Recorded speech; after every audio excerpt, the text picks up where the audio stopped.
Hello. I built the perfect life in Seattle. Successful IT career, beautiful wife, and a son I adored. Then came the anonymous video link that shattered everything. Footage of my wife with another man spread like wildfire through our social circles. When the paternity test results landed on my desk, I made the hardest decision of my life. I disappeared completely. 15 years of carefully constructed walls and a new identity in Boston kept the pain at bay, until the day an 18-year-old with my face showed up at my door, holding a truth that would turn my carefully rebuilt world upside down. My name is Felix Hawkins. I'm 38 years old, and for 15 years, I worked as a senior network administrator for a Fortune 500 company in Seattle. Good pay, solid benefits, and enough technical challenges to keep my mind busy. I thought I had it all figured out: career, marriage, family. Boy, was I wrong. The first red flag appeared on a rainy Tuesday in November. I came home early from work after our server upgrade finished ahead of schedule. The house was quiet, but Joanna's car was in the driveway. Strange. She was supposed to be working a 12-hour shift at Northwest Medical Center. "Joe," I called out, dropping my laptop bag by the door. No answer. I headed upstairs, hearing the shower running. When I opened our bedroom door, I spotted her scrubs scattered across the floor, along with her phone face down on the nightstand. Something didn't feel right. I picked up her phone, no password. We'd always had an open phone policy, and saw 3 missed calls from someone named Mark D. Not a name I recognized from her hospital colleagues. When Joanna emerged from the bathroom, she nearly jumped out of her skin. "Felix, what are you doing home?" Her voice cracked, eyes darting to her phone in my hand. "Server migration finished early." "Who's Mark D?" She snatched the phone. "Just a new doctor at work. Nothing important." That night, I watched her delete text messages before plugging in her phone. The next morning, she changed her password. Over the next 3 months, the excuses piled up like Seattle snowfall. Extra shifts that didn't appear on her paycheck. Grocery runs that took 2 hours with nothing to show for it. Girls' nights with coworkers whose names kept changing. Our 3-year-old son, Russell, started asking why mommy was always gone, and I had no good answers. I'm not proud of what I did next, but I needed to know. While Joanna slept, I installed tracking software on her laptop, the kind we use at work to monitor remote employees. Within days, I discovered emails between her and Mark, planning meetups while I was supposed to be working late. One email hit me like a gut punch. "Felix suspects nothing. He's too buried in his computer screens to notice us." I confronted her with printouts of the emails on a Sunday morning while Russell was at my parents' place. I expected tears, apologies, perhaps even a plea to work things out. Instead, Joanna laughed. "Took you long enough to figure it out, tech genius." That laugh would haunt me for years to come. I always believed problems could be solved with logic and determination. That's how I approach my career in IT. Troubleshoot, identify the issue, implement a solution. But nothing in my technical training prepared me for what happened next. My brother Derek, a cybersecurity specialist, called me during my lunch break. "Felix, check your email." "Now." His voice sounded grave. I opened my inbox to find a link with no subject line. When I clicked it, my hands went numb. There on my screen was Joanna, naked and entangled with her doctor friend Mark. The 10-second clip showed everything, her wedding ring clearly visible as she ran her hands through his hair. "Where did you get this?" I demanded, voice barely audible. "It's all over Twitter. Some private group leak. I've been trying to get it taken down, but it's spreading fast." I slammed my laptop shut and rushed to the bathroom, barely making it before emptying my stomach. After splashing cold water on my face, I made 2 calls, first to my lawyer, then to my parents to make sure Russell stayed with them.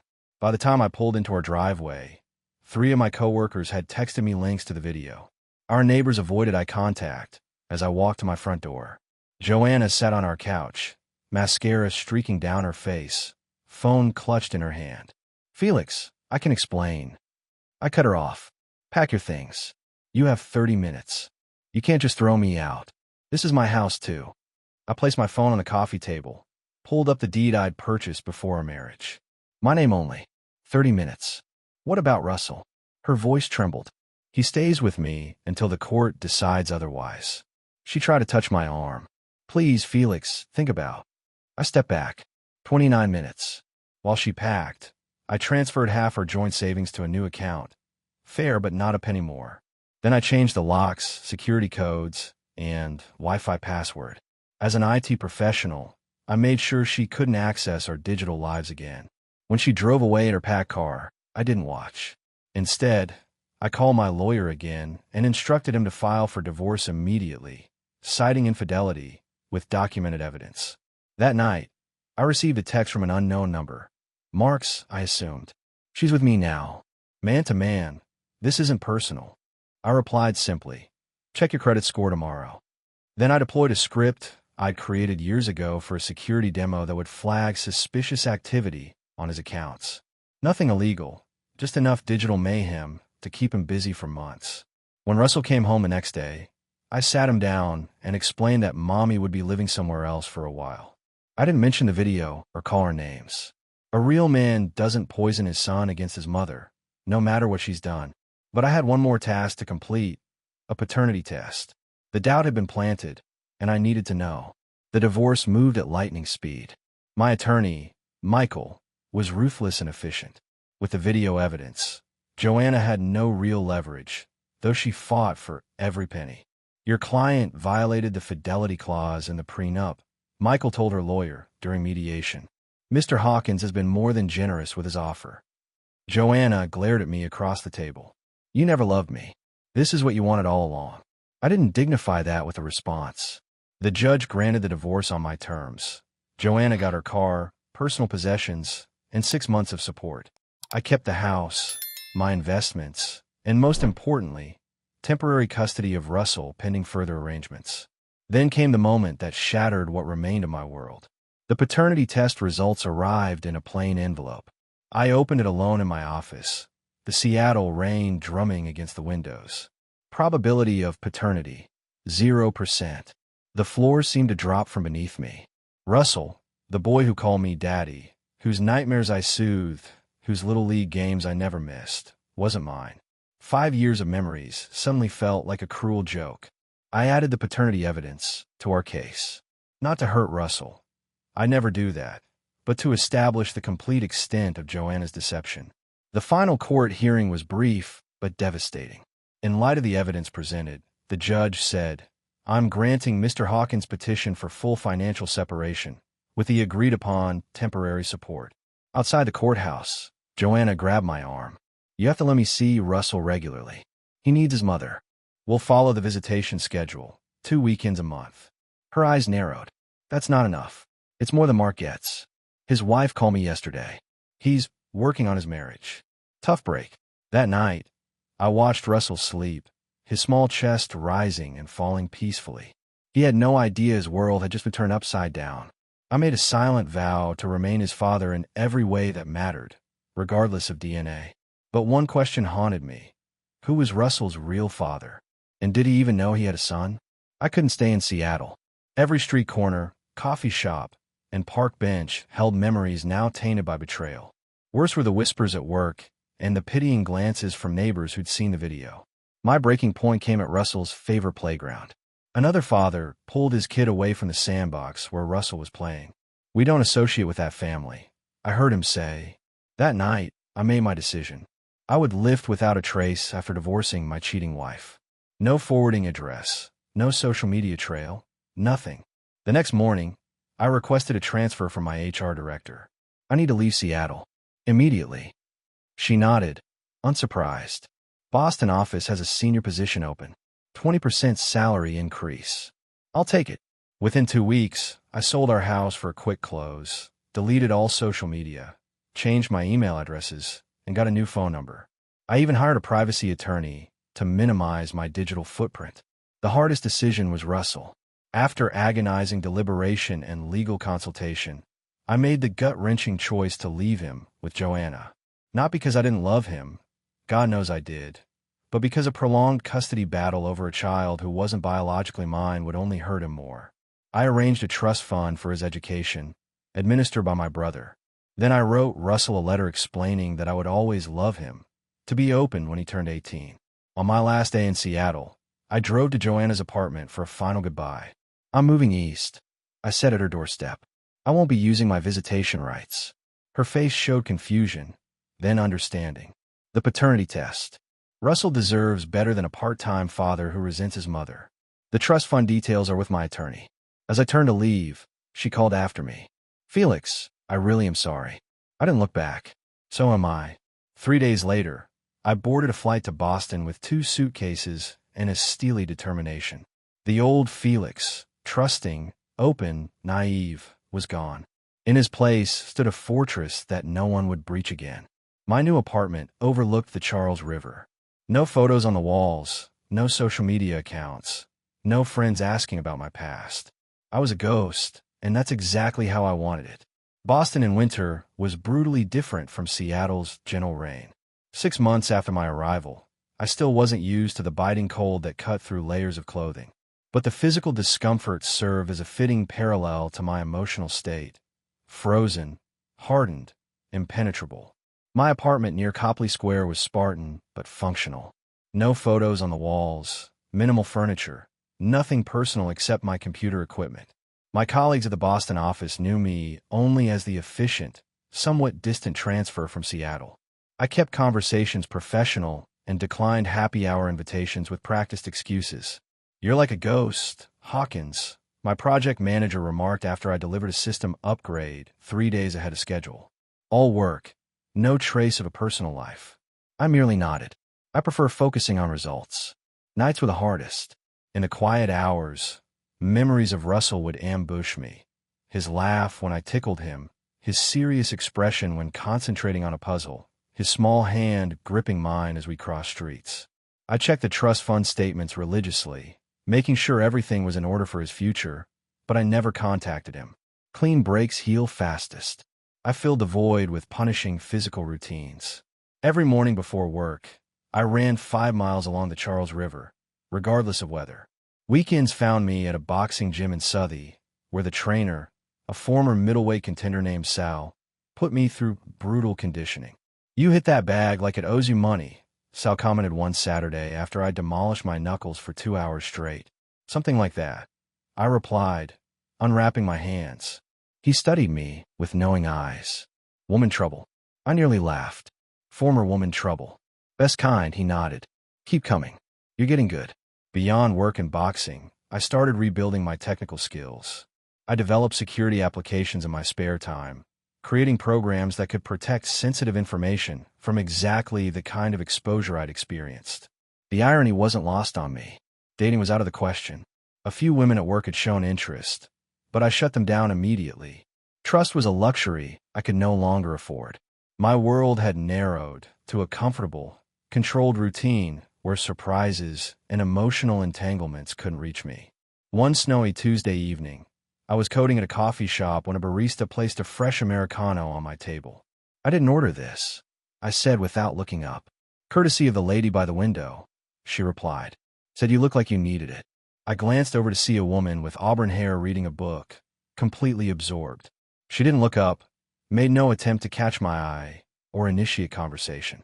Just a random act of kindness with no strings attached. I almost returned the coffee and used. Almost. Instead, I took a sip and continued coding. Baby steps. As winter thawed into spring, I established a reputation as the go-to problem solver at work. The promotion came with an office overlooking the city and a substantial raise I didn't particularly need. Money was just another number now, like lines of code or miles run.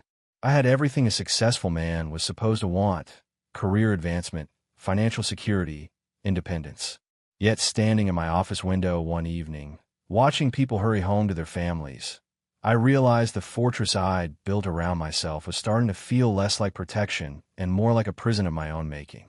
2 years in Boston, and my life had settled into a comfortable monotony. Apartment to office to gym, repeat. Weekends were for longer workouts and coding projects.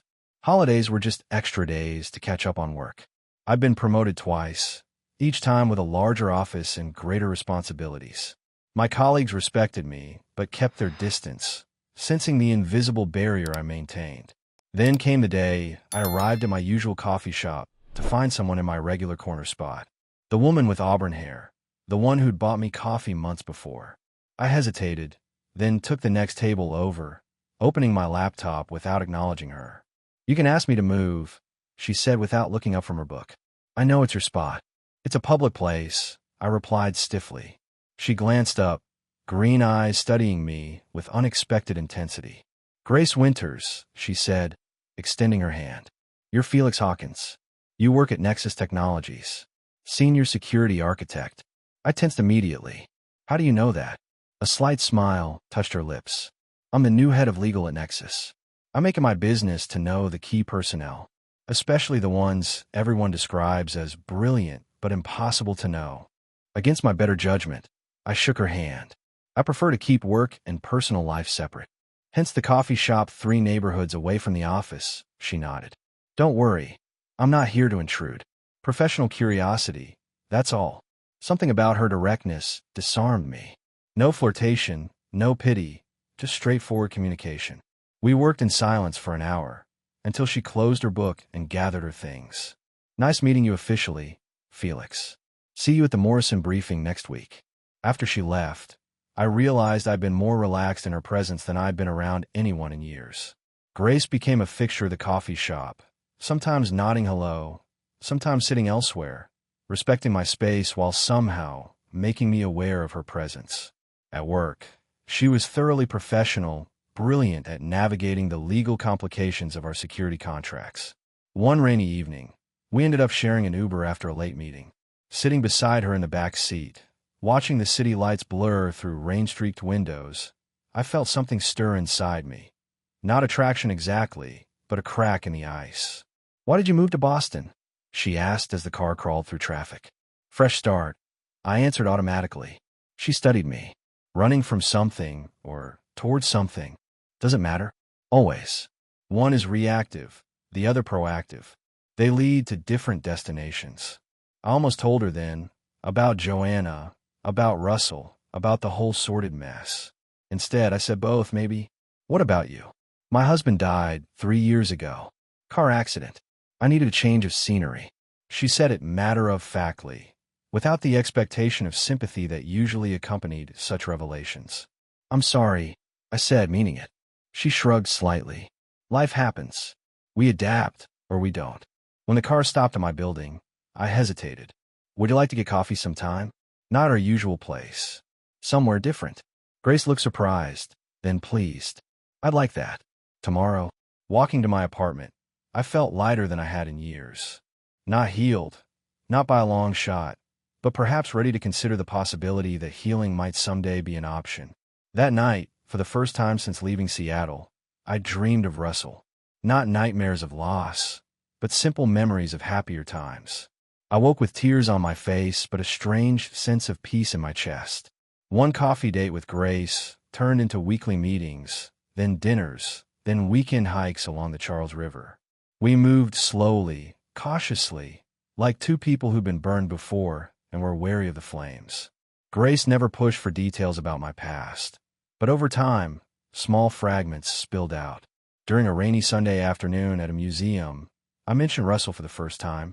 I had a son, not biologically, but in every way that mattered. She absorbed this without visible reaction. You still have him. The relationship has changed, not ended. Her response caught me off guard.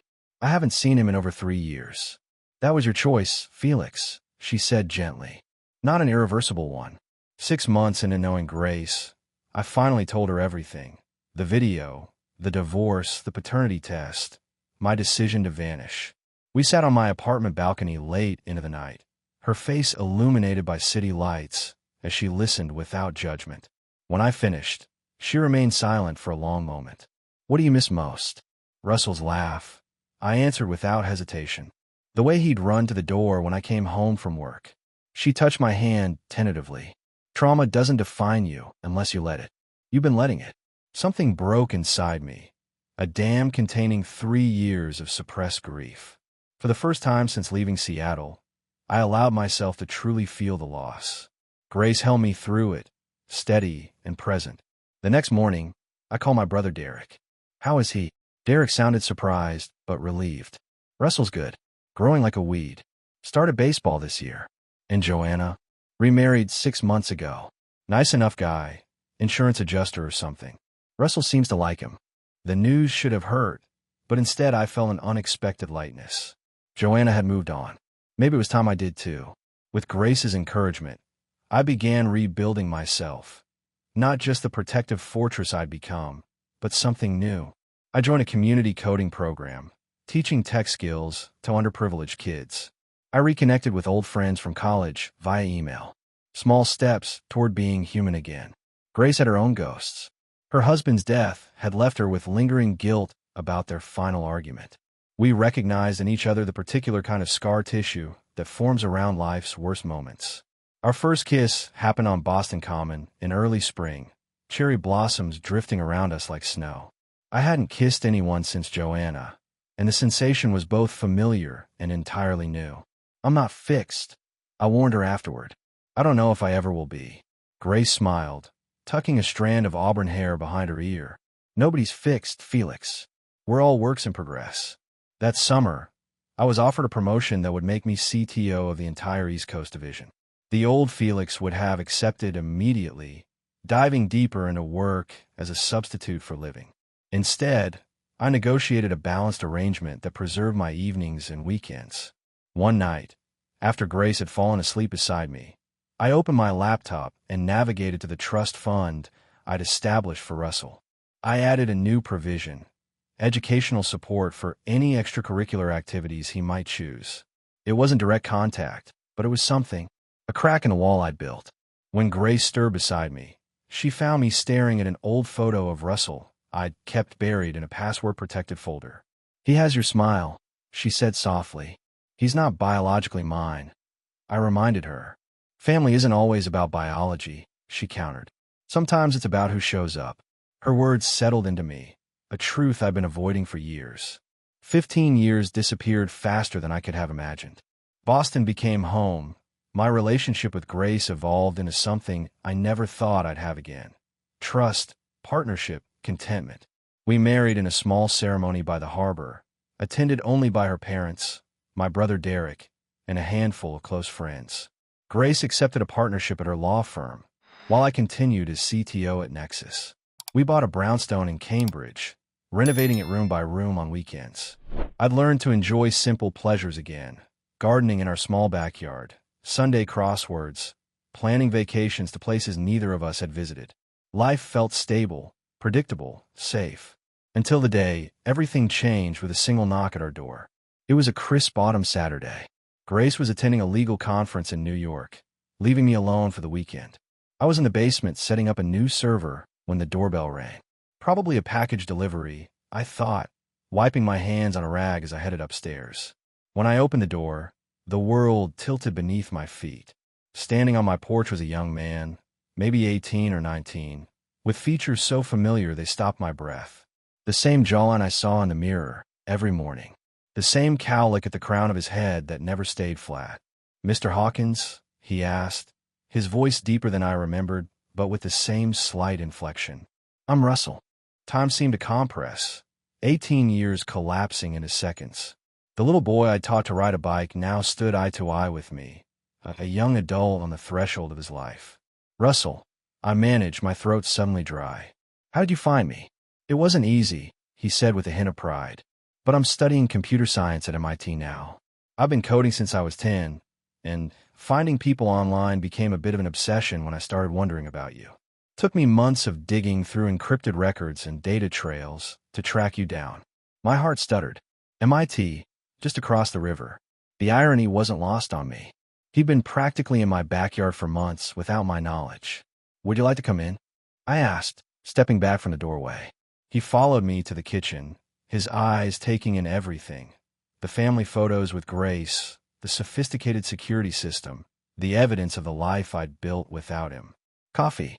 I offered, desperate for something to do with my hands. "Sure." Silence stretched between us as I busied myself with the coffee maker. When I finally placed a mug in front of him, he pulled an envelope from his jacket. "I got your letter when I turned 18, he said. "Mom kept it all these years, like you asked." The letter I'd written before leaving Seattle, explaining that I wasn't his biological father, but would always love him, including contact information for Derek to manage the trust fund. "I read it about 50 times, Russell continued. Then I started digging. Found the real paternity test results in Mom's closet. My hands froze around my mug. Real results. Russell's eyes met mine directly. The ones showing you are my biological father. 99.99% probability. The kitchen seemed to tilt sideways. That's not possible. I saw the test myself. Mom admitted everything after I confronted her. She doctored the results. She was having an affair, but it was never physical enough for me to be anyone's but yours. She panicked when you found out. Thought you'd take me away from her completely. My 18-year-old son discovered the truth that had been hidden from both of us. A truth that had altered the entire course of our lives. It can't be true, I said, shaking my head. But the evidence Russell showed me was irrefutable. Detailed medical reports, the original test results, and even a signed confession from Joanna admitting everything. Mom freaked out when I confronted her, Russell explained, his hands wrapped around the coffee mug. She broke down completely. Said the affair was real, but the paternity results were fake. She doctored them when she realized you might take me from her. So all these years. I couldn't finish the sentence. 15 years lost, based on a lie. Russell nodded. She figured you'd demand a DNA test after finding out about Mark. So she paid someone at the lab to create false results. I stood abruptly, needing to move, to process this earthquake reshaping my reality. Russell, the boy I'd walked away from, convinced he wasn't mine, was my flesh and blood. I didn't just come to tell you this, Russell said, setting his mug down. I wanted to know why you never try to find me, even thinking I wasn't yours. You raised me for 5 years. Didn't that mean anything? The quiet hurt in his voice cut deeper than any accusation could. I sat back down, forcing myself to meet his eyes, my eyes, in a younger face. I thought making a clean break was best for you. I said finally. A boy deserves a whole father, not a weekend visitor filled with resentment. The trust fund was my way of still providing for you without confusing your life. Providing isn't the same as being there. I flinched at the simple truth. You're right. I was protecting myself, not you. I was a coward. Russell studied me, weighing my honesty. Mom said you were the best father until everything fell apart. That's why I needed to find you, to understand what happened to that man. The unexpected grace in his words broke something inside me. I don't know if that man still exists, Russell, but I'd like you to meet who I am now, if you want to. He nodded slowly. I think I'd like that. I called Grace that night, struggling to explain what had happened. She caught the earliest train back from New York, arriving at our doorstep with determination in her eyes. I want to meet him, she said simply. Over the next week, Russell became a careful addition to our lives. We shared dinners, exchanged stories, began the delicate work of building something new from the ashes of what was lost. He showed me his coding projects, his pride when he described his MIT scholarship, his patient explanations of the latest tech I'd fallen behind on. One evening, as Grace cleared dinner plates, Russell asked the question I'd been dreading. Do you regret leaving Seattle? Leaving me? The kitchen went silent. Grace paused, watching me with concern. Every single day, I answered honestly. But I can't change the past. I can only decide what happens now. He nodded, processing this. I had a good childhood. My stepdad, he's decent. Tried his best. But there was always something missing. He hesitated. Mom kept all your letters to the trust fund administrator. I read them. You asked about me every month for 18 years. I hadn't realized Joanna had shared those. Each letter to my brother had included questions about Russell's health, schooling, activities, detached and formal, but persistent. You never really left completely, Russell said quietly. That's why I knew finding you wasn't a lost cause. When he stood to leave that night, I did something I hadn't done in 18 years. I hugged my son, feeling the solid reality of him against the hollow space I'd carried for 15 years. 3 months after Russell's appearance on my doorstep, Grace and I sat in the audience at MIT's robotics competition. Russell's team was presenting their project, an adaptive security system ironically similar to ones I designed years ago. I couldn't help the surge of pride as he confidently answered the judge's questions. He's exactly like you, Grace whispered, squeezing my hand. Right down to that little frown when he's concentrating. The journey hadn't been easy. Russell and I had spent countless hours talking through the past, working through hurt and misunderstandings. I'd had to face the consequences of my decision to disappear, while he'd had to reconcile the father he'd imagined with the flawed man before him. When his team won first place, Russell's eyes found mine in the crowd. The simple nod we exchanged spoke volumes. Acknowledgement, respect, connection. After the ceremony, we celebrated at our favorite restaurant near Harvard Square. Russell brought his girlfriend, Sarah, a brilliant engineering student who reminded me of Joanna before everything went wrong. "I have news," Russell announced over dessert. "I got the internship at Nexus this summer. My company. My department." He'd applied without telling me, determined to earn it on his own merit. "Congratulations," I said sincerely. "They only take the best." Later that night, after the kids left, Grace and I sat on our back porch with glasses of wine. "You've come a long way," she observed. "Both of you." I nodded, reflecting on the past months. "I keep thinking about all the years I missed." "You can't get them back," she said gently. "But you have now. In the future." The following weekend, I did something I never imagined possible. I called Joanna. Our conversation was brief, but civil, the first in nearly 2 decades. We agreed to meet when she visited Russell for family weekend in the fall. The real test came at Thanksgiving, when Russell asked if he could bring his mother and stepfather to our home. Grace immediately said yes before I could form a response. "Are you sure?" I asked her later. "Family is complicated," she replied simply. "But still family." Watching Joanna enter our home was surreal, like worlds colliding. She'd aged in the 15 years since I'd seen her, but still looked well, seemed happier than I remembered. Her husband, Paul, was a quiet, decent man who clearly adored her. The conversation was stilted at first, weighted with history, but gradually eased as Grace expertly guided us toward neutral topics. After dinner, Russell pulled out the letter I'd written him 18 years ago. "I think it's time we put this away," he said, handing it to me. "We don't need it anymore." In that moment, I realized something profound. The man I was before leaving Seattle, the father I'd once been to Russell, wasn't gone after all. He'd been buried under layers of hurt and anger, waiting for the chance to emerge again. That night, after everyone left, I found myself adding a framed photo of Russell to our mantel. It belonged there, alongside the life Grace and I had built. "I never thought I'd have this again," I admitted to Grace as we got ready for bed. "A complete family." She smiled, touching my face gently.